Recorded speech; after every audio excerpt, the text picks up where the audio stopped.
Hi everyone, how are you? Welcome to my YouTube channel. আমরা ইউটিউবে video upload করার জন্য বিভিন্ন সফটওয়্যার ইউজ করে থাকি। তার ভিতরে সবথেকে বেটার হলো উইন্ডোজ ব্রাউজার।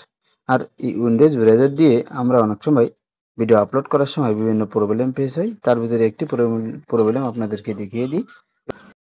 উইন্ডোজ ব্রাউজারে আমি একটি ভিডিও আপলোড করার জন্য গেলাম, যার পরে এরকম একটা অপশন আসলো, আপনারা সবাই জানেন। এখন আমি ইউটিউবে গেলাম। ইউটিউবে যাওয়ার পরে ঠিক এরকম ইন্টারফেস আসলো, কিন্তু তারপরে আর কিছু দেখেন আসছে না। এখন কোনো কিছু যখন আসছে না, আমি এটি ডেস্কটপ ভার্সনে নিলাম। ডেস্কটপ ভার্সনে নিয়ে এখানে ক্লিক করে দিলাম। ক্লিক করার পরেও দেখুন ক্লিয়ারলিভাবে ডেস্কটপ ভার্সন ফুললি সাকসেস হচ্ছে না। এরকম সমস্যা আমরা অনেকে ফেস হয়ে থাকি। এটি কীভাবে সলভ করা যায়, তাহলে চলুন এই প্রবলেমটি সলভ করা যাক। আমি এখান থেকে বের হয়ে আসলাম। বের হয়ে এসে যে সেটিং আইকন আছে, সেটিং আইকনে ক্লিক করে দিলাম।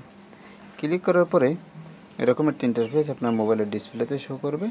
এখন এখান থেকে আপনি অ্যাপস যে অপশানটা আছে, এই অপশানে ক্লিক করে দেবেন। এই অপশানে ক্লিক করার পরে ঠিক এরকম ইন্টারফেস আসবে। এখান থেকে এই যে ব্রাউজার যে অপশানটা আছে, উইন্ডোজ ব্রাউজার, এখানে ক্লিক করে দেবেন। ক্লিক করার পরে ক্লিয়ার ডাটা একটি অপশান আছে, এই ক্লিয়ার ডাটা অপশানে ক্লিক করবেন। ক্লিক করার পরে ম্যানেজ স্পেস যে অপশানটি আছে, এই অপশানে ক্লিক করে দেবেন। ক্লিক করার পরে ক্লিয়ার ডাটা যে অপশানটা আছে, এই অপশানে ক্লিক করে দিয়ে আপনি এখান থেকে ইয়েস যে অপশানটা আছে, ইয়েস অপশানে ক্লিক করে দেবেন। আপনার ডাটা অলরেডি ক্লিয়ার হয়ে গেল। এখন আপনি এখান থেকে ব্যাকে চলে আসবেন। ব্যাকে আসার পরে প্লে স্টোর যে অ্যাপসটি আছে, এই অপশানে ক্লিক করবেন।